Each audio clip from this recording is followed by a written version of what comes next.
Boker Tov, bonjour et bienvenue à notre étude du jeudi matin. Nouvelle année, après avoir reçu la Torah pour une nouvelle fois cette semaine. On est après à peine quelques heures après ce matin de Torah, ce don de la Torah. Je suis persuadé qu'avec les préparations que nous avons tous eues avant Shavuot, ce Shavuot était plus fort, avec probablement plus d'inspiration. Et j'espère en tout cas qu'en sortant de Shavuot, qu'à la sortie de Shavuot dans la nuit, le lendemain matin, vous vous êtes levé avec cette envie de changer, de faire changer les choses, de finir le travail, faire en sorte que ce monde soit enfin prêt à arriver à sa destination et que Mashiach puisse enfin se révéler, en sachant que le peuple juif traverse encore des moments difficiles. Donc forcément, on espère que c'est le dernier changement, la dernière étape qui manquait pour en finir définitivement avec les difficultés. Aujourd'hui, Parashat Nasso, la seconde paracha du quatrième livre, le livre Bamidbar, comme on en a un peu parlé la semaine dernière, on a passé un moment sur les chiffres, les nombres, le fait que les Béné Israël soient comptés. Nasso signifie justement compte le peuple juif, Nasso et Rosh. Alors ici, c'est la tribu des Lévis, mais globalement, on est toujours dans la suite de ce décompte. Et je voudrais m'arrêter sur cette notion de compte, cette notion de chiffre, même si on en a beaucoup parlé au cours précédent, revenir sur une idée, ce que peut représenter le compte, quel message ça envoie. Quand on entend simplement compter, décompter, 1, 2, 3, on a l'impression qu'on est un numéro, qu'on est un, et puis finalement peut-être moins signifiant, puisque c'est qu'un chiffre finalement. On a l'impression que ce n'est pas grand-chose si on prend la masse de ce que représente l'humanité, l'être humain sur Terre, combien d'êtres humains il y a sur Terre. Mais on va voir, je voudrais m'arrêter aujourd'hui avec vous sur une étude qui justement va mettre en avant, mettre en valeur ce nasso, ce compte, la valeur du compte, l'importance de l'individu dans ce décompte, l'importance de chacun, en reprenant avec vous un texte qui traite dans un premier temps de Matan Torah, puis ensuite on ira voyager un petit peu, on ira chez le roi David, dont on vient de célébrer aussi l'anniversaire de sa disparition à Shavuot, et on essaiera de ressortir avec deux enseignements particulièrement forts, comme on les aime, des enseignements qui nous permettent vraiment d'avancer, de grandir, de ne pas simplement stagner, mais de travailler là où il faut travailler, là où c'est difficile, mais là où ça paye véritablement. Donc voilà le plan du cours d'aujourd'hui. Je prends avec vous le texte, celui par lequel je voudrais commencer aujourd'hui dans cette histoire de conte. Donc on disait Nasso qui fait référence au conte. Je voudrais venir sur un texte donc du Midrash Rabbah qui fait référence au moment du don de la Torah. Amar Rabbi Shimon Bar Yochai, Ben Yochai. Rabbi Shimon Bar Yochai, celui dont on vient de célébrer l'Aïloula à Lag BaOmer, nous enseigne. Minaïnata Omer, d'où est-ce que tu dis? Quelle est dans chaque fois qu'un texte parle, qu'un maître parle dans la loi orale, il y a toujours une source pour appuyer son propos dans la loi écrite. Et donc, Minaïnata Omer, c'est cette expression, la suite quelque part de la loi orale qui vient s'appuyer sur la loi écrite. D'où est-ce que tu tiens? Quel est le verset qui peut t'apporter la preuve chez Eloyou Israël Chasseri Madame Echad que si le 6 Sivan au matin, lorsque Dieu arrive pour donner la Torah, s'il ne manquait ne serait-ce qu'un seul individu, Lo Haïta Ashrina Niglet Aleen, la Torah, Dieu ne se serait pas manifesté à eux, il n'y aurait pas eu le don de la Torah. D'où est-ce que tu sais, d'où est-ce qu'on peut prouver, sortir de la loi écrite de la Torah, du Chumash, que s'il n'y avait pas 600 000 hommes, mais 599 999, que s'il n'y avait pas les 3 millions qui étaient à peu près le peuple juif, s'il en manquait un seul qui n'était pas présent ce matin-là, Dieu ne se serait pas manifesté sur le mont Sinaï. Donc, verset à l'appui, donc vous avez la question, réponse, dirtive. Le Passouk dit, dans Shemot, dans le chapitre 19, lorsqu'on parle justement du passage du don de la Torah, celui qu'on a récité, qu'on a lu dans nos synagogues lundi matin, qui va Yom HaShlishi, Yered Hashem Leine Kolam Alar Sinai. Car le troisième jour après les préparatifs, les 3 jours de préparation, 3 derniers jours de préparation au don de la Torah, Dieu descendra Leine Kol Ha'am, vous voyez le Kol ici qui est en gras, aux yeux de tout le peuple sur la montagne, sur le mont Sinaï. Donc, puisqu'il est écrit aux yeux de tout le peuple, cela signifie que s'il n'en manquerait ne serait-ce qu'un seul, Dieu ne se serait pas manifesté. Sur ce, la Gemara continue. Maaseh, il se trouve que Rabbi Yehuda Hanassi, un des élèves de Rabbi Shimon Bar Yochai, un des plus grands, celui qui a retranscrit la loi orale, la Mishnah, celui qui a écrit la Mishnah, Shaya Doresh Bebeit Hamidrash Agadol, lorsqu'il enseignait dans le grand Beth Hamidrash, la grande maison d'études dans laquelle il donnait cours, et il disait, lorsqu'il entrait, lorsqu'il se préparait, lorsqu'il s'apprêtait à donner son cours, il disait Haya Omer Reu Imitansu Kolakal. Soyez gentils, vérifiez que toute la communauté, tous les élèves sont bien présents dans la salle d'études. Et d'où est-ce qu'il apprenait ça? D'un autre verset concernant le don de la Torah, dans lequel il est dit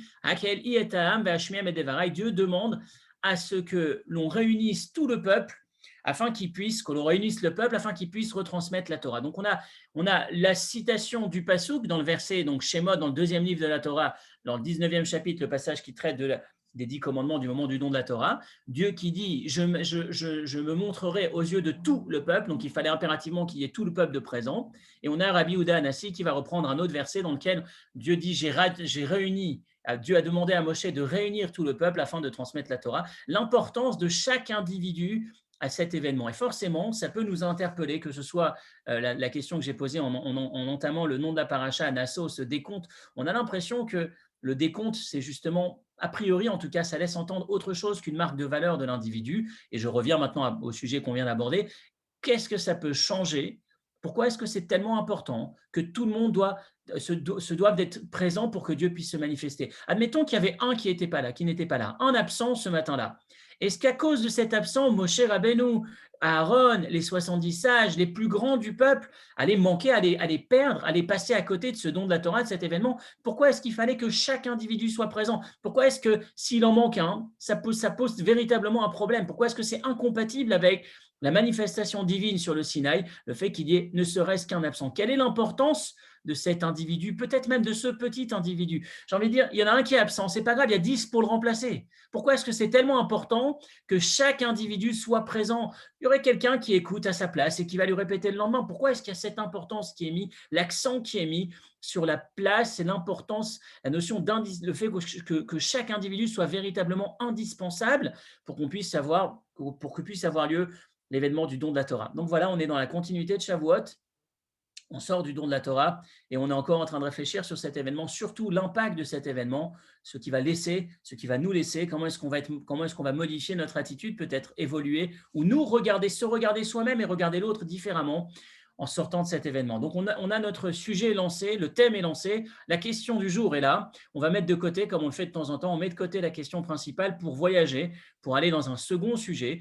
Et à la fin, à l'issue de ce second sujet, une fois qu'on aura rétabli ou complété le deuxième sujet, on s'apercevra qu'on aura notre réponse sur un plateau pour notre première question, le sujet du jour, l'importance de l'individu, la notion d'indispensable que représente chaque individu au sein du peuple juif. Et donc, je voyage avec vous, donc je vous disais tout à l'heure, deuxième partie de ce cours, le roi David. Le roi David, dont on a célébré pendant la fête de Shavuot l'anniversaire de sa disparition, la Guémara nous dit dans le traité Yoma, la page 22, je vous l'ai mis à l'écran, pardon. Voilà ce que la Guémara nous dit. Un passage très étonnant qui nous laisse avec plusieurs interrogations, en tout cas avec une incompréhension sur ce que va dire ce passage du Talmud Yoma 22. Kama muvtach uvatuach adam shakadosh baruch hu mesaye alo. La Guémara affirme, regardez, combien est-ce qu'un homme peut être rassuré, en sécurité, si Dieu est là pour l'aider? Autrement dit, l'aide du ciel est tellement importante. On va voir deux individus. L'un a eu cette aide du ciel, l'autre ne l'a pas eu. L'un s'est perdu totalement. L'un a tout perdu, si on peut dire. L'autre a quand même réussi. De quoi est-ce qu'il s'agit? On fait la Guémara, le Talmud, donc fait la différence entre le roi Shaoul, le premier roi d'Israël, et le roi David, le roi qui lui a succédé. Le roi David va être celui dont la royauté continuera jusque, pas de nos jours, parce qu'il y a une forme d'interruption, mais le Messie, le Mashiach, proviendra de la descendance de la lignée du roi David, des rois de la maison de David. Shaoul était ce premier roi dont l'histoire s'est terminée à l'issue de son mandat, si on peut dire. Voilà ce que la Gemara va nous dire. Shaoul chata be'achat. Shaoul a commis une erreur, une faute. Ve'alalo adavar bimlucha. Et ça lui a coûté sa royauté. Il a commis cette erreur, il a perdu la royauté. David chata bishtai, David a fauté deux fautes, velo alalo bimnocha, et finalement, il ne va pas perdre sa royauté. Et donc de là, la Gemara va dire, vous voyez, vaut mieux avoir Dieu qui nous aide. Dieu était avec David, et donc deux fautes, et il s'en sort. Dieu n'était pas avec Shaoul, apparemment, on ne l'a pas suffisamment aidé, puisqu'avec ne serait-ce qu'une seule faute, il a perdu définitivement la royauté. Forcément, ça nous interpelle de quoi est-ce qu'il s'agit, et pourquoi cette injustice divine. On a l'impression que c'est injuste. Il y en a un qui fait deux fautes et il reste roi, et l'autre qui fait qu'une seule faute et c'est fini, ça n'est pas pardonnable, il ne peut pas revenir en arrière. Donc la Gemara explique, Shaoul Be'achat, la faute du roi Shaoul, c'était l'histoire du roi de Agag. On va en parler dans quelques instants. Et puis ensuite, David, c'est l'histoire de Uriah et l'histoire de Hassata, l'histoire du décompte à la fin de la vie à la fin de la royauté de David. On va reprendre ensemble ce texte. On va s'arrêter sur ce que tous les commentaires, enfin beaucoup des commentateurs cherchent à comprendre. En tout cas, à notre niveau, ça va être la question de notre deuxième partie du cours, deuxième sujet, le roi David. Essayons, donc je reprends le plan, on a notre question du départ, c'est l'histoire du décompte, la valeur de l'individu, du 1 qui est absent, puis ensuite deuxième partie du cours, le roi David, avec notre interrogation principale, deux réponses, deux enseignements extraordinaires, je pense, pour nous, pour notre vie au quotidien, et la réponse à notre première question qui s'ensuit. Donc voilà le plan, donc je rentre dans cette histoire, cette deuxième partie du cours, donc le roi David. Qu'est-ce qui s'est passé exactement? Le roi Shaoul reçoit une mission de se débarrasser du peuple de Agag, les descendants de Amalek. Il va faire cette guerre, il va réaliser cette guerre, et puis finalement, le texte va dire que lorsque le prophète Dieu va entendre ce qui s'est passé, qu'il a laissé une partie des biens, des animaux qui sont restés, qu'il n'a pas éliminé totalement. Et qu'est-ce qui va se passer à ce moment-là? Le prophète va voir Shaoul et va lui dire, malheureusement, Dieu a changé d'avis, Dieu regrette de t'avoir nommé en roi, il t'a demandé une chose, tu ne l'as pas fait. Et c'est ce qui va marquer la fin de la royauté du roi Shaoul. Donc ça, c'est la première partie, la faute de Shaoul, qui est vraisemblablement impardonnable. Le roi David va commettre deux erreurs. En tout cas, encore une fois, bien évidemment, j'ai oublié de mettre cette introduction. Quand on parle d'erreur ou de faute, on parle d'individus d'un certain niveau. Ça n'est pas à prendre à la légère. Encore une fois, on met beaucoup de conditionnels. Il y a tous les commentaires qui se chargent de défendre, encore une fois, de bien prendre conscience qu'il s'agit d'individus qui étaient particulièrement élevés et que des fautes, ce qu'on va considérer comme des fautes à leur niveau, ce n'est pas forcément aussi grossier que ce qu'on pourrait voir dans notre quotidien à nous d'individus plus lambda, si on peut dire. En tout cas, une fois qu'on a mis ce disclaimer, une fois qu'on a bien fait attention de qui est-ce qu'on parle et de ne pas en parler avec légèreté, je reviens. David Ameller va à la fin de sa vie faire un décompte du peuple juif qui n'était pas à sa place, qu'il ne fallait pas faire. Il s'est laissé entraîner dans ce décompte, va commander un compte, va se faire inciter à compter. Un compte qui va coûter l'éruption d'une épidémie dans le peuple juif, qui va coûter cher finalement, c'est une erreur qu'il a commise. Mais je voudrais m'arrêter sur la première qui est plus connue, plus difficile à comprendre, plus difficile pour nous, et d'autant plus difficile lorsqu'on sait que Shaoul ne va pas s'en sortir, David va s'en sortir, alors qu'on a l'impression que l'erreur apparente commise par le roi David est bien plus grave que celle qu'a commise Shaoul. De quelle histoire est-ce qu'il s'agit?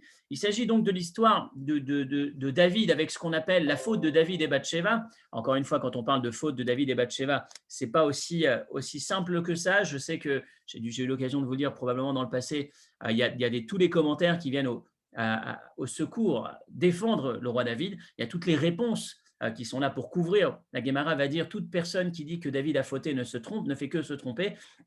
Il y a de quoi expliquer, justifier et le sortir du cadre de la faute. Ceci dit, pour David lui-même et pour Dieu, c'est considéré une faute. Pour David lui-même, puisqu'il va passer sa vie à faire teshuva, et pour Dieu, puisque finalement, David va payer très cher en termes de personnes et de famille. Mais en termes de royauté, la royauté lui sera assurée jusque la fin, puisqu'aujourd'hui encore, on attend le Mashiach, qui est un descendant de la lignée du roi David. Qu'est-ce qui s'est passé entre David et Bathsheba? Rapidement, je reprends les faits. Alors, la Gemara n'appelle pas ça la faute de David et Bathsheba, mais la faute de David avec Uriah. Uriah était le mari de Bathsheba. Simplement, encore une fois, je n'entre pas dans les différents commentaires. J'essaye de raconter l'histoire d'une manière très superficielle, très sommaire, pour pouvoir reprendre rapidement les faits à la surface du moins, et comprendre de quoi est-ce qu'il s'agit. Donc, encore une fois, à la surface, David repère Bathsheba, cette femme avec qui il va souhaiter se rapprocher, il va la faire venir au palais, et puis ensuite, il va souhaiter, alors les commentaires parlent de prophétie qu'il avait vu comme quoi son fils, le roi Salomon, Shlomo Amelech, allait descendre d'une relation entre lui et Bathsheba. Quoi qu'il en soit, il va avoir une relation avec elle alors que son mari est au front. Uriah, il est à la guerre en ce moment pendant qu'il est avec Bathsheba au palais. Il va apprendre qu'elle est tombée enceinte. Donc, il va demander à Uriah de rentrer du camp officiellement de la guerre, de le faire rentrer du front, pardon, officiellement pour des informations militaires, enfin pour une mission militaire. Il lui demande de revenir. Et en fait, son objectif et il va le lui demander, s'il te plaît, je te demande de rentrer à la maison. Lorsque tu viens, en même temps, je voudrais que tu rentres à la maison, que tu restes un peu avec ta femme. Ce qui va se passer, c'est qu'Uriah va rentrer, il va donner ses informations, enfin, il va prendre ça comme une mission militaire, il va retransmettre les informations au roi, mais par contre, il va refuser d'aller voir sa femme et il va répondre de manière très grossière effronté, tout à fait inadapté à un langage qu'on est censé tenir auprès du roi.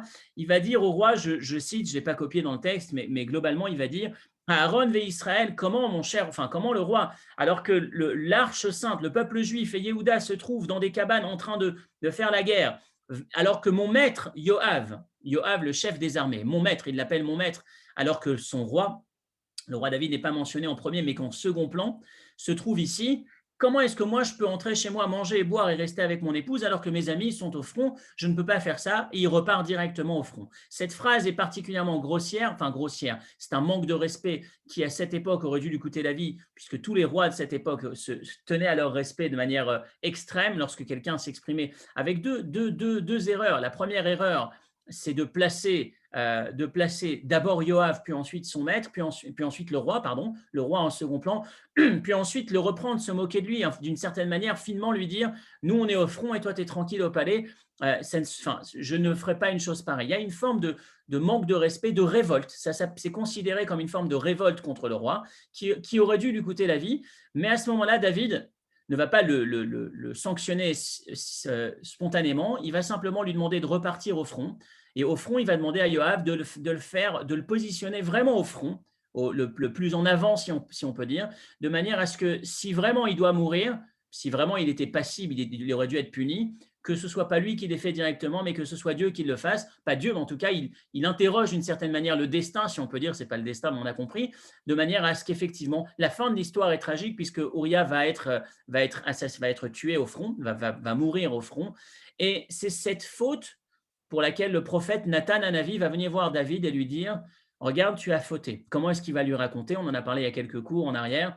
Il va venir le voir, il ne va pas lui dire tu as fauté, il va lui dire qu'est-ce que tu penses de cette histoire? Il y avait un jour un homme extrêmement riche qui se fait accoster par un pauvre qui vient lui demander à manger. Et l'homme riche va voir son voisin qui est tout à fait pauvre, qui n'a qu'une seule brebis, il va la lui prendre pour pouvoir nourrir ce pauvre passant qui a besoin de manger. Et donc le prophète pose la question au roi David, que penses-tu de cette histoire? Et David répond, c'est inadmissible, cet homme-là doit mourir. C'est inadmissible ce qu'il vient de faire, d'aller prendre, d'aller voler, d'aller prendre, d'aller récupérer le dernier élément de survie de son voisin, alors que lui a les moyens de payer, de le faire porter à son voisin. C'est inadmissible, il doit mourir. Et Nathan Hanavi, le prophète, lui dit, ben, tu sais, c'est exactement ton histoire. C'est exactement ce qui s'est passé. Tu as la possibilité, tu as plusieurs femmes avec lesquelles tu vis ou tu peux vivre, et tu es parti chercher la seule femme de Uriah. Et c'est donc, effectivement, il lui raconte son histoire à travers cette illustration. Et David, la première chose qu'il fait, c'est accepter, dire j'ai fauté, comment je peux me faire pardonner? Et il passera sa vie à implorer Dieu, à jeûner, à se faire souffrir, en tout cas, essayer de se faire pardonner de cette faute. Voilà l'histoire de la faute du roi David, voilà l'histoire de la faute du roi Shaoul. Et là, je vous pose la question, d'après vous, enfin, spontanément, on a l'impression que la faute du roi Shaoul est beaucoup moins grave que la faute du roi David. La faute du roi Shaoul, c'est quoi? C'est d'avoir laissé vivre un de nos ennemis, un des peuples pour lesquels qui n'aurait pas dû rester vivant, puisque de lui va descendre la seule nuit qui va passer, c'est celle qui va donner naissance à Aman qui est ensuite un de ses descendants qui voudra détruire le peuple juif. C'est une faute effectivement importante, mais j'ai l'impression, enfin à la première lecture de ce texte, que la faute qu'a commise Shaoul est beaucoup plus faible que la faute qu'a commis David. David va retirer la vie à quelqu'un qui aurait dû vivre peut-être. Shaoul va donner la vie à quelqu'un qui n'aurait pas dû vivre. On a l'impression que c'est beaucoup plus grave ce qu'a fait David, qu'a fait Shaoul plutôt. Comment se fait-il qu'à David, on va lui laisser la royauté, mais qu'à Shaoul, on ne va pas lui pardonner. Dieu ne va pas lui pardonner. Dieu va dire, je regrette de t'avoir nommé roi, c'est fini, tu n'es plus roi, c'est dorénavant, ce sera plus toi. Pourquoi cette injustice? Alors, je précise simplement, en ce qui concerne le roi David, je vous ai parlé de cette notion de révolte, se rebeller, enfin se révolter contre le roi, c'était passible de la peine de mort à cette époque, en sachant que l'erreur qui est reprochée à David, c'est qu'il ait pris cette décision sans aller au tribunal, même si en vrai, les rois de cette époque tranchaient eux-mêmes sans avoir besoin de passer devant un tribunal lorsqu'il s'agissait de ce genre de comportement. Mais n'oubliez pas une chose, je le précise quand même toujours dans le souci de défendre ou de reprendre les détails de l'histoire qui pourraient moins accabler ou protéger David ou défendre David. Dans la réalité, chaque soldat qui partait en guerre à l'époque du, à l'époque des rois d'Israël, avant de partir en guerre, il remettait à sa femme un acte de divorce, un guet, au cas où, encore une fois, au cas où, à la guerre, on ne le retrouverait pas, s'il devait être emmené à être tué et qu'on ne puisse pas retrouver sa trace, ou peu importe, pour que la femme soit libre, ne soit pas enfermée dans cette relation qui l'empêche de se reconstruire, puisque toujours dépendante de son mari, peut-être enfin, dans certains cas disparu, mais qu'on n'arrive pas à retrouver. Donc, il y avait toujours, la Gemara nous dit, tous les soldats de l'armée de David et des rois d'Israël remettaient à leurs femmes un guet, un acte de divorce avant de partir. Ce qui veut dire que, quand même, ne pas avoir une vision complètement noire de l'histoire, même si effectivement cela lui est reproché, mais concrètement, David, lorsqu'il va avec Bathsheba, cette femme est considérée comme divorcée, comme ne plus liée directement avec son mari, puisqu'il y a ce guet qui a eu lieu. Je referme ma parenthèse et je reste sur la question sur cette deuxième partie du cours. Comment se fait-il qu'on soit si difficile avec Shaoul et si indulgent quelque part avec David, alors qu'en apparence, à notre niveau, on a l'impression que la faute de David est plus grave que celle de Shaoul. Voilà la question de notre deuxième partie d'aujourd'hui, pour laquelle on va voir deux réponses. Les deux sont extraordinaires, vraiment. La première, déjà, une vraie grande belle leçon pour nous. Et la seconde, c'est celle qui nous emmène sur le thème du jour, la notion de la valeur de l'individu. Notre première réponse, on va la citer, on va la sortir du Maharsha. Le Maharsha est un des commentateurs qui accompagne le Talmud. Je vais vous prendre le texte avec vous. Très, très belle explication avec énormément de travail, ce que j'appelle de travail comme vous me connaissez. Vous le savez depuis le temps qu'on partage cette étude, j'ai l'habitude de répéter que ce qu'il y a de plus beau sur Terre, ce qu'il y a de plus beau dans la vie, ce qui détermine la grandeur d'un individu ou le sens d'une vie, quelque part, c'est d'évoluer chaque jour, de grandir chaque jour, de se dépasser. On ne grandit pas simplement parce que les autres regardent ou ce qui apparaît simplement comme étant une nouvelle carrière, un nouvel échelon dans ma carrière ou peu importe, mais on grandit lorsqu'on se connaît, lorsqu'on sait, lorsqu'on a été capable de se dépasser, de sortir de sa zone de confort pour justement arriver à être meilleur, un meilleur individu, un meilleur être humain, plus fin quelque part. C'était entre autres l'objet de la série De l'inquiétude à la quiétude, pour ceux qui s'en souviennent, où finalement la grandeur dans une vie, c'est pas simplement de choisir le bien sur le mal, mais c'est la motivation qui est derrière ce choix, la finesse de la personne que l'on est. Combien est-ce qu'on est capable de se travailler? Donc, on va prendre le Maharsha ensemble. Le Maharsha nous dit Kvarnit kashu basé à mefarshim. Tous les commentateurs, beaucoup s'arrêtent sur la question sur le texte de ce Talmud qu'on vient d'aborder. Vechimaso panim yeshbadavar. Comment est-ce qu'on peut se retrouver? Pardon, excusez-moi. Comment est-ce qu'on peut se retrouver?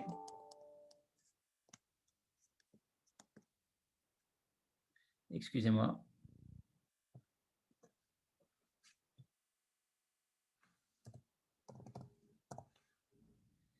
Vous m'entendez? Oui, pardon. Comment Oui, est-ce qu'on peut se retrouver avec cette inégalité, on a l'impression, entre David et Shaoul? Et là, voilà la réponse du Maharsha. Il y a une différence fondamentale entre Shaoul et David. Je voudrais reprendre avec vous rapidement l'approche qu'a eu Shaoul lorsque le prophète Shemuel vient le voir et lui dit « Tu as fauté ». Voilà comment est-ce que ça se passe. Shemuel arrive et dit à Shaoul « Tiens, euh, j'entends quelque chose. » J'essaye de reprendre simplement. Shmuel va voir le roi Shaoul et lui dit simplement, est-ce que tu as respecté la volonté de Dieu? Première réponse de Shaoul, oui, j'ai respecté la volonté de Dieu. Ensuite, il lui dit, c'est quoi le Shmuel lui dit, c'est quoi le son, le bruit que j'entends? J'entends des animaux, d'un menu bétail qui est en train de faire du bruit. Qu'est-ce que c'est que ça? Et là, le roi va lui répondre, effectivement, j'admets, j'ai laissé les animaux d'Amalek vivants, mais ce n'est pas de ma faute, c'est le peuple qui a insisté à vouloir offrir des sacrifices à Dieu. Donc c'est pour ça que je l'ai fait. Ensuite, Shmuel lui dit, mais est-ce que Dieu, tu crois qu'il préfère, est-ce que Dieu a besoin de sacrifices? Dieu t'a demandé une chose, il souhaite qu'on réalise sa volonté, il ne t'a pas demandé de lui offrir des sacrifices, je ne comprends pas, il t'a demandé de tout effacer, pourquoi est-ce que tu as gardé pour faire des sacrifices? Et là, Shaoul va lui répondre, effectivement, Khatati, j'ai fauté, j'ai commis une erreur, et il va tout de suite ajouter, c'est parce que j'ai eu peur de ce peuple et j'ai dû écouter leur voix. Si vous voulez, l'approche de Shaoul, c'est d'abord, j'ai rien fait. Ensuite, c'est pas moi qui ai fait. Et ensuite, c'est moi, j'accepte, j'ai fauté. En troisième temps, j'accepte, j'ai commis une erreur, mais c'est de leur faute. J'étais contraint. C'est à cause d'eux. Regardez de l'autre côté l'attitude de Shmuel, de David, du roi David. Et je reprends le texte que je partageais avec vous du Maharsha. David, immédiatement, dès qu'il entend l'histoire, il dit « J'ai fauté, comment est-ce que je peux obtenir ce pardon ?» Et tout de suite, il accepte de partir dans un mode de teshuva qui va ponctuer l'ensemble des Téhilim. On en voit dans ses psaumes comment est-ce qu'il s'incline, comment est-ce qu'il demande à Dieu de le pardonner, comment est-ce qu'il le supplie. Ce qui n'est pas le cas du roi Shaoul. Donc David, c'est spontanément « J'ai commis une erreur, pardon !» Comment est-ce que je peux faire pour me faire pardonner? Et comme je le disais tout à l'heure, il va payer très cher à titre personnel, puisque sa propre vie, sa propre famille va être déchirée, la mort tragique de son fils, la mort tragique, enfin la fin de son histoire terrible, son fils qui va se révolter contre lui, Absalom, qui va l'épouser, qui va prendre ses femmes et l'humilier devant l'ensemble, la totalité du peuple. Une histoire vraiment dramatique. L'histoire personnelle du roi David est dramatique. La royauté est restée, mais il va payer très cher à titre personnel et au titre de sa famille, pas au niveau de la royauté. Donc le Maharsha va dire la différence entre Shaoul et Shmuel, c'est cette capacité à accepter l'erreur et tout de suite se remettre en question, demander pardon. Ce que Shaoul n'a pas fait, ou a moins fait en tout cas, dans les mots du Maharsha, n'a pas fait, puisqu'à 3 reprises, il va d'abord se dédouaner, puis ensuite, même lorsqu'il accepte, il va quand même mettre, mais finalement, ce n'est pas de ma faute, c'est le peuple, alors que David va tout de suite accepter. Et c'est, je pense, le premier enseignement, donc c'est une belle réponse qui permet de comprendre la différence entre Shaoul et Shmuel, mais c'est surtout pour nous, quand je parlais d'enseignement qui est difficile, de leçons qui nous permettent vraiment d'avancer, vraiment de grandir. Combien est-ce que c'est difficile lorsqu'on entend quelqu'un qui envoie une critique, quelqu'un qui nous met en face de notre réalité. Lorsqu'on est au pied du mur, est-ce qu'on va spontanément accepter et dire effectivement il y a quelque chose à revoir, il faut que je travaille, il faut que je retravaille cette zone, on m'a laissé entendre que ça n'allait pas, je prends ce chantier entre les mains et j'y vais? Ou alors est-ce qu'on va dire mais non, mais il se trompe, mais c'est son problème, mais c'est lui qui délire, c'est lui qui devrait voir ailleurs, etc. etc. C'est une des clés pour moi de la réussite ou de la véritable grandeur dans la vie. À tous les niveaux, je répète, personnel forcément, professionnel, familial. Combien de fois dans le couple, combien de scènes comme ça est-ce qu'on a pu reprendre dans les différents livrets Torah, Shabbat ou dans les cours du jeudi, où le mari ou la femme, l'un ou l'autre, se retrouve critiqué, parfois par une critique tout à fait simple, tout à fait intéressante, intelligente, qui pourrait lui permettre au conjoint justement d'entendre la critique, de se remettre en question et de grandir grâce à ça. Et au lieu de ça, très souvent, ce qui va se passer, c'est simplement le mais non, mais il délire, mais elle délire, mais non, mais tu trouves que ça à redire et tu vois pas tout ce qui était bien fait à côté, etc., etc. Savoir saisir cette opportunité, être dans cette forme d'humilité, de dire j'écoute, j'entends, et le message qui m'est envoyé, je m'en sers. Il y a une opportunité pour moi. On n'est pas là en train de me détruire. On est là en train de m'envoyer un message. Il y a une chose à avancer, il y a une chose à faire évoluer. C'est ce qui va véritablement me permettre de grandir, de devenir meilleur. Encore une fois, la finalité, ce n'est pas que je sois meilleur, mais que je remplisse ma mission sur Terre d'une meilleure manière, en étant un petit peu plus fin, en me focalisant sur ce qui compte vraiment. Et je pense que cette grandeur, c'est probablement pour moi la plus belle chose qui puisse exister sur Terre, être capable d'avancer vraiment, de sortir de cette zone de confort. Et dans le commentaire du Maharsha, entendre et accepter. Accepter, puis ensuite entreprendre un travail, ce que va faire le roi David, un travail qui va le prendre toute sa vie, toute la suite de sa vie, combien est-ce qu'il va prendre sur lui, quel regard il va avoir, quel teshuva il va mettre en œuvre pour réparer ce qui, on va voir finalement, n'était pas complètement une erreur, mais en tout cas qui lui est reproché comme une erreur. Donc pour lui, il va entendre le message, il va travailler. Voilà notre première leçon à la sortie de Shavuot. On a passé Pessah, on est sorti d'Égypte, on n'est plus esclave de quoi que ce soit, ni de nos pulsions, ni de quoi que ce soit. On a passé 49 jours à travailler, à affiner notre personnalité, à travailler chacune des facettes de notre trait de caractère. Et voilà, Shavuot, on a reçu la Torah. On peut se dire qu'au lendemain de cette révélation du Sinaï, on doit être capable d'être différent, d'être un autre homme, plus du tout le même homme qui a vécu l'anniversaire de 3333 ans du don de la Torah. On se prépare au prochain et ça se voit sur moi. Comment est-ce que ça se voit? J'entends le message, je suis capable de me remettre en question et pas simplement de créer un mur. Mais non, c'est pas moi, c'est l'autre qui est coupable. C'est de la faute à l'autre. Et ça, pour moi, c'est l'ennemi numéro un. On a l'impression qu'on s'est défendu, qu'on a trouvé la défense ultime. C'est pas moi, c'est l'autre. Mais en disant c'est pas moi, c'est l'autre, on s'empêche simplement d'accepter la réalité et de faire en sorte qu'elle évolue, qu'elle change. Donc voilà notre premier enseignement. Et maintenant, on va sur le second enseignement qui est, à mon avis, encore plus riche. sur un deuxième registre, un autre registre.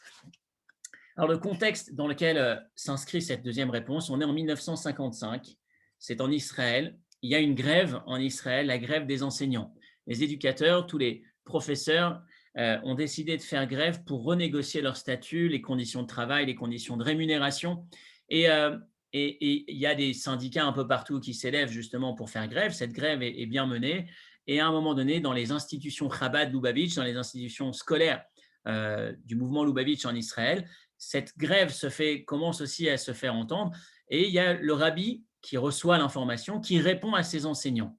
Il va faire une réponse cinglante, une réponse très difficile, mais qui va nous inspirer parce qu'il y a dedans une vraie perle.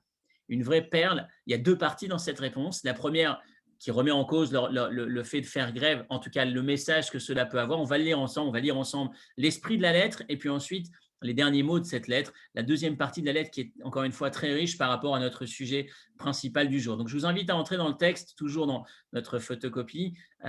C'est dans les lettres du Rabbi, qui ont le livre qu'on appelle Igerot Kodesh, les lettres du Rabbi, volume 10, page 58, pour ceux qui veulent la chercher en hébreu.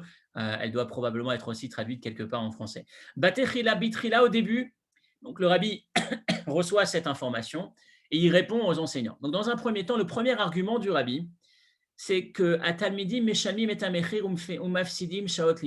que les élèves sont les victimes, c'est elles qui payent le prix et qui perdent de leur temps d'études. Ça, c'est le premier élément. Le premier élément, c'est que les élèves perdent. C'est pas juste que, effectivement, vous avez des revendications, mais que ces revendications soient supportées par les élèves et leur temps d'apprentissage, c'est pas juste. Première approche. Deuxième argument, deuxième étape, la destruction qui existe dans le regard que va porter ce jeune enfant éduqué par cet éducateur. Qu'est-ce qu'il va poser comme regard dans sa vie? Il va voir que chez Roim Shamechaner Poga Bechinucham Biglal Tviot Kalkaliot, il va voir que finalement l'éducateur est en train de toucher, d'atteindre mon éducation à cause des sujets, des soucis financiers. Ça veut dire que le message subliminal qui est envoyé à cet enfant, c'est que ton éducation, c'est un sujet certes, mais secondaire qui passe derrière mon souci de mes finances, de ce que je vais pouvoir gagner à la fin du mois. Il y a, encore une fois, c'est de manière inconsciente ce qu'on est en train de détruire. Vous savez, je donne l'exemple souvent de ce parent qui transmet à son enfant, c'est important d'être droit, on n'a pas le droit de mentir, on n'a pas le droit de tricher, on n'a pas le droit de voler. Et puis ensuite, il va l'emmener dans un parc d'attractions et il va lui dire, écoute, tu as 9 ans, on va dire que tu as 8 ans, comme ça, je paye moins cher l'entrée. Et donc, pour gagner quelques dollars ou quelques euros pour entrer au parc d'attractions, il a détruit tout un travail d'éducation qu'il a fait. Quelque part, inconsciemment, lorsque ces enseignants font grève, ils sont en train de transmettre à l'enfant ton éducation, ce que je te transmets, c'est secondaire. La chose principale, ce qui compte le plus pour moi, c'est d'abord et avant tout mon argent. Encore une fois, je ne suis pas en train de juger ces enseignants. Je reprends simplement le deuxième argument, le deuxième impact négatif que peut avoir cette grève. Et puis enfin arrive le troisième, qui est le plus riche. Et peut-être, j'ai appelé ça tout à l'heure une perle, cet aspect différent, nouveau, probablement nouveau, que le rabbi met en avant ici. Troisième argument que le rabbi met en avant sur le pourquoi ne pas faire grève ou comment, enfin, quel est l'impact négatif de votre grève. Écoutez ça. Donc la fin, c'est Levasov Mavia Rabbi Biktsara Rayod Meaded. Donc le troisième point, c'est une idée qui est très concise en quelques mots, mais explosive dans un sens. Odot Rumrat Amassé, sur la gravité de cette action, pas en ce qui concerne les élèves, pas en ce qui concerne les enfants éduqués. On a vu les deux premiers points, c'est les enfants qui payent, qui sont les corbanotes, les sacrifices, c'est eux qui ne vont pas avoir de cours, c'est eux qui vont avoir, deuxième impact, une vision tordue des choses. Mais maintenant, le troisième point, c'est l'éducateur lui-même. Benam ou Baolam. Ils sont en train de toucher, ils sont en train de gâcher la mission qui leur était exclusivement réservée sur terre. Je cite, Vareyadoua. Et donc le rabbi reprend la question qu'on s'est posée entre Shaoul et David. La question se pose, pourquoi Shaoul, on lui retire la royauté, pourquoi David, on ne lui retire pas la royauté, alors que David a commis une erreur au moins aussi importante, si ce n'est peut-être même plus importante. Et voilà ce que le rabbi répond, O shel Shaoul aya bainyan shiwaya tafkido ou misrato, hainu binyane malchut. David a commis une erreur en ce qui concerne, Shaoul a commis une erreur en ce qui concerne son job, sa mission sur terre, la royauté. Dieu lui a demandé de réaliser une chose dans sa royauté en tant que roi et il ne l'a pas réalisé. Il a eu un manquement dans sa mission principale sur terre. Alors que, ou Belashon HaChassidut, pardon, Mashen Ken Chatav Shel David, ce qui n'était pas le cas de David, les erreurs qu'a commis David, c'était des erreurs plus graves que celles qu'a commis Shaoul, mais Loayu Betafkido, c'était pas une erreur dans sa mission principale sur terre en tant que roi, ou Vilshon HaChassidut, selon le langage de la Chassidut, Ikar Shlichuto Be'almaden. C'est une phrase qui est mise en gras, qui est extraordinaire. La mission principale, l'essentiel de sa mission sur cette terre. Et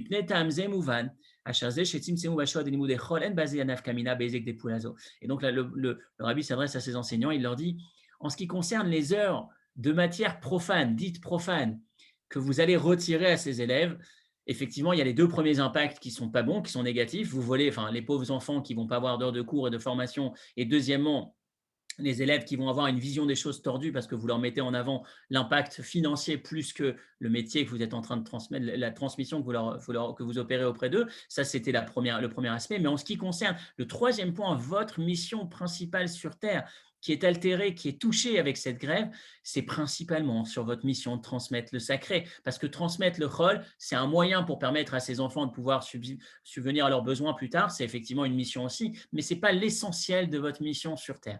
Fin de citation. Qu'est-ce qui est en train d'être dit ici?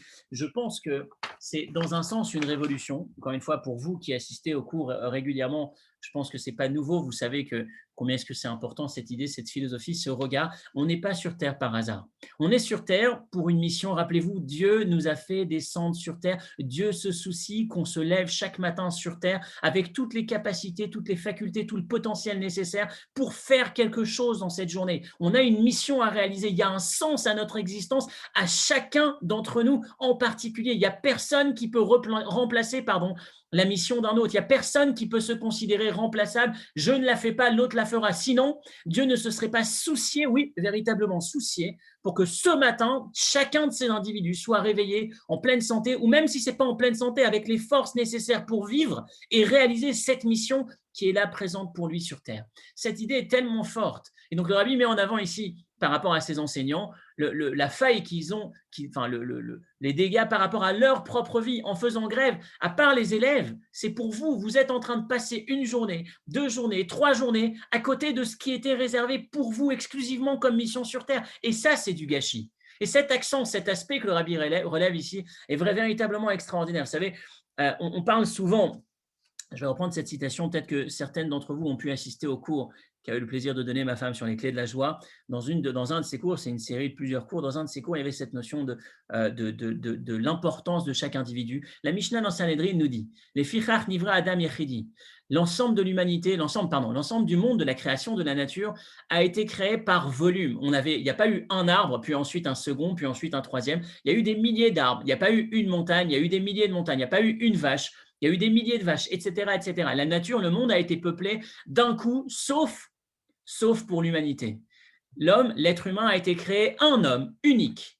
Et ensuite, de cet homme, il y a eu cette femme unique, et ensuite l'humanité qui va descendre de ce premier homme, première femme. Pourquoi? Les Lamedra, pour t'enseigner, c'est le Talmud, donc encore une fois, la Mishnah Sanhedrin, dans le traité Sanhedrin. Chez Kol Hame'abed Nefesh Achat Israël, c'est pour t'enseigner que chacun qui fait disparaître ne serait-ce qu'une seule âme du peuple juif, c'est comme s'il avait détruit un être humain égale un monde, c'est le monde entier que tu as détruit. Rappelle-toi, il était seul au départ. C'est pas comme si tu as détruit un milliardième de l'humanité. C'est le un, celui par lequel le monde a commencé, chacun d'entre nous. Et finalement, ce message qu'on est en train de lui donner quand il arrive sur Terre, tu es comme le premier, exactement comme le premier. Et en même temps, toute personne qui permet à une seule âme d'exister, à une seule vie d'exister, c'est comme s'il avait créé, maintenu le monde entier en existence. Et c'est pour effectivement nous enseigner la grandeur de Dieu. Lorsqu'un être humain crée un objet, peu importe lequel, il crée un moule et à partir du moule, tous les objets sont parfaitement identiques. Et je vais vous demander de méditer quelques secondes dessus, on l'a déjà fait dans le passé. Comment se fait-il que sur le monde entier, les milliards d'individus que le monde possède, tous ces individus depuis le début de l'histoire jusqu'à aujourd'hui, il n'y a jamais eu 2 individus parfaitement identiques? Comment se fait-il? C'était quand même plus simple si Dieu il faisait que dans une fratrie, qu'on puisse avoir deux fois les mêmes empreintes digitales. Comment se fait-il que ça n'existe pas? Je citais, pendant la veillée, j'étudiais ce texte avec quelques-uns des amis ici présents d'ailleurs, et je citais cette anecdote, cette image cette histoire pardon, que vous pouvez retrouver sur Wikipédia avec ces deux sœurs siamoises qui vivaient, l'une s'appelait Laden, l'autre s'appelait Lala Bijani. Elles vivaient en Iran, elles sont nées le 17 janvier en 1974. Deux sœurs siamoises qui étaient donc encore une fois connectées par la tête, deux individus connectés par la tête et qui chacune se définissait différemment de sa sœur. La première voulait être journaliste, l'autre voulait être avocat. La première se disait plutôt réservée alors que sa sœur était super extravertie. Et elles souffraient de cela. Elles étaient constamment en train de s'opposer, mais elles vivaient ensemble. Elles étaient contraintes de l'être. À 27 ans plus tard, elles vont décider que c'est trop, que chacune a son parcours, qu'elles ne peuvent plus. Elles vont aller, je ne sais plus dans quel pays c'était, pour se faire à Singapour, pour trouver un chirurgien qui veut bien risquer ou tenter l'opération, qui pensait pouvoir la réaliser. Ça va tenir malheureusement 1 heure et ensuite elles vont décéder. Mais quand on est dans une même famille, habituellement, on va dire ils sont différents, ils n'ont pas la même culture, ils n'ont pas eu la même éducation, ils ne sont pas la même position dans la famille. Il y a l'aîné, il y a le cadet, puis il y a l'enfant sandwich, celui qui est entre les deux. C'est ce qui crée les différences. Mais là, il n'y a pas. C'est les mêmes identiques, le même ADN d'une certaine manière, la même personne. Mais non, c'est deux personnes avec deux façons de voir les choses. Pourquoi est-ce qu'on a tellement cette singularité de chaque individu sur Terre? C'est justement parce que Dieu souhaite que chacun et chacune d'entre nous a besoin de chacun et chacune d'entre nous de manière tout à fait unique et spéciale. Et c'est pour ça que chacun a cette identité qui lui est parfaitement propre, parce que c'est à travers cette identité que l'on va pouvoir réaliser notre mission unique sur Terre. Unique et encore une fois, on ne peut pas, indispensable, irremplaçable. Il n'y a pas un autre qui a exactement la même personnalité que moi, qui pourrait exactement remplir ma mission sur Terre, me remplacer, je deviens plus nécessaire sur cette planète. Non, ça n'existe pas. C'est le regard que porte la Torah. Et c'est pour moi, je pense, important de se répéter. Et ça va nous permettre de revenir justement sur notre question du départ, le point de départ de notre étude aujourd'hui, sur cette notion du don de la Torah qui a eu lieu que si chacun et chacune était présent. S'il y avait ne serait-ce qu'un seul absent, il n'y aurait pas eu. Parce qu'encore une fois, le plan, la Torah qui nous est donnée, Dieu qui se manifeste sur le Sinaï, la notion du peuple juif, ce n'est pas un peuple, une entité qui écrase les individus, qui aplanit les différences. Le peuple juif, c'est ce plan, cette révélation du Sinaï devait avoir lieu pour chacun et chacune avec sa singularité, dans cette notion d'individu qui est dans un sens exclusif, avec mes particularités. Je reçois cette Torah, j'ai besoin, je suis recensé, pas recensé, je suis invité, recruté pour justement être cet ambassadeur exclusif sur Terre, avec cette mission exclusive qui est exclusivement la mienne. Avec, encore une fois, j'ai besoin d'être présent. Si je ne suis pas là, c'est le peuple juif qui manque, c'est la mission globale qui manque, parce que chacun est indispensable dans ce projet. Je voudrais terminer, avant de reprendre la dernière citation, avec une petite histoire. Une histoire qui illustre vraiment comment est-ce qu'on peut retrouver ça dans notre quotidien. Parce que forcément, le but de cette étude, c'est premièrement, effectivement, de se sentir plus fort, de se sentir avec plus de valeur et peut-être revoir cette mission, replacer cette mission, notre mission à chacun d'entre nous au centre de notre vie comme un objectif à atteindre et pas simplement se laisser vivre ou se laisser survivre, mais vivre vraiment sa vie, chaque instant de sa vie, la valeur du temps, justement, puisque j'ai du temps qui s'offre à moi, c'est pour réaliser, pour inscrire quelque chose à moi et pas à un autre, ma mission, l'autre a sa mission, etc. etc. Il y a un rabbin qui étudiait ce texte un soir et avait l'habitude justement d'avoir à son cours un certain médecin un homme qui venait régulièrement à son cours. Et ce soir-là, à la fin du cours, un homme très discret, un homme réservé, ce soir-là, à la fin du cours, il va le voir et lui dit: est-ce que je peux te parler quelques instants? Il n'avait jamais parlé, c'était quelqu'un dans son coin qui suivait le cours depuis des mois et des mois. Et il lui dit: voilà, ce que tu viens de dire au cours aujourd'hui, je l'ai ressenti particulièrement fort, avec force aujourd'hui. Il lui dit: voilà ma vie, mon quotidien, je suis médecin, obstétricien, gynécologue à l'hôpital, je ne sais quel centre, quelle maternité. Et aujourd'hui, il est 4 heures de l'après-midi, il devait avoir cours à 8 heures ou à 9 heures du soir, je ne sais pas. Je prends mes affaires, je mets mon manteau, je reprends ma veste, je suis prêt à partir. Je sors de l'hôpital pour aller vers ma voiture et là, j'entends cette alarme, cette alerte que j'ai jamais eue à l'hôpital. C'est lorsqu'il y a un cas de risque vital pour la mère, pour le bébé. Je ne sais plus comment est-ce qu'on appelle ça. C'est quelque chose de liquide amniotique qui se mélange au sang. Enfin, quelque chose qui est véritablement un danger imminent pour la maman et pour le bébé.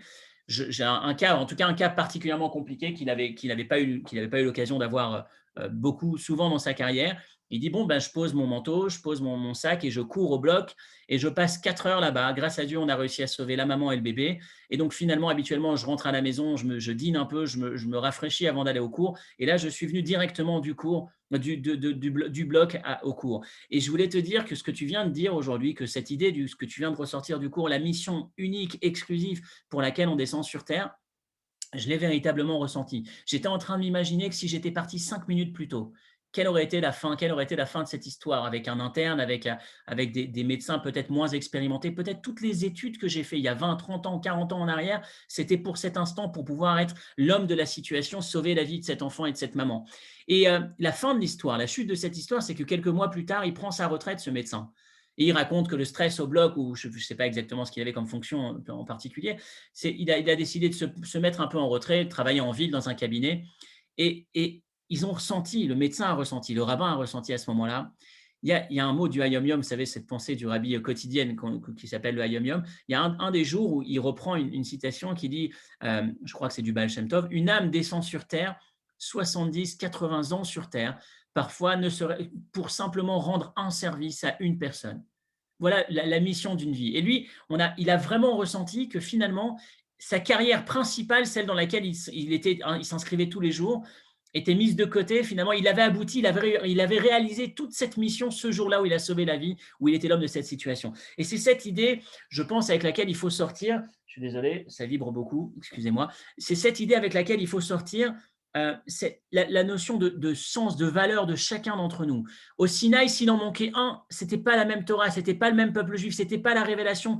La révélation du Sinaï, c'était pas celle-là, parce que justement, chacun d'entre nous a cette mission. Et je voudrais terminer donc par une dernière citation, celle du Rav Soloveitchik, et puis ensuite terminer avec quelque chose de concret. Et dans 3 minutes, on devrait avoir fini. Le Rav Soloveitchik, il dit Adam ou lorak echad bemispar. Un homme, un être humain, c'est pas un comme 1, 2, 3, 4, 5, mais un comme unique. Il y a une forme d'unicité dans chaque individu. Yichudi, Mekori, Shen, Kamoto et Tzalacherim. Unique, original, qu'on ne trouvera pas chez un autre. Yechidudzo, c'est cette notion exclusive, unique qu'on a en nous, c'est effectivement l'expression de cette âme divine unique, enfin unique, ce morceau qui nous est exclusivement réservé. Et il développe, il dit, c'est exactement ce qu'on retrouve dans le deuil. Pourquoi est-ce qu'on réalise le même deuil pour le plus grand du peuple qui est parti, comme pour l'être humain le plus simple, entre guillemets? On aurait pu dire, cet être humain est parti, il va être remplacé par d'autres. Pourquoi est-ce qu'on marque le deuil de cette manière? Parce qu'effectivement, chaque individu n'est absolument pas remplaçable. On ne peut pas remplacer, il n'est pas remplaçable. Chacun a une mission pendant un laps de temps. L'autre qui vient derrière aura une autre mission. Cette mission est terminée. Chaque individu, quelque part, fonctionne avec cette unicité. Et donc, le point le plus j'essaie de raccourcir pour aller sur la fin, parce que je trouve l'idée de la fin qui est aussi extrêmement riche, c'est cette idée finalement de se dire, il y a deux facteurs qui vont nous permettre de nous orienter, deux facteurs qui vont nous permettre de nous orienter dans la vie pour déterminer notre mission. La première, c'est notre type de personnalité. Les opportunités qui se présentent à nous, la nature que j'ai, on va dire, j'appelle ça le premier volet. Et la deuxième partie, c'est la notion de difficulté qui vient se présenter. Et je termine sur cette lettre, ensuite on s'arrête là. Une lettre du Rabbi pour un homme qui se plaint de difficultés dans son couple, dans l'harmonie dans son couple. Et donc, je reprends rapidement. Kvar katav tilo bemirtavi akodem.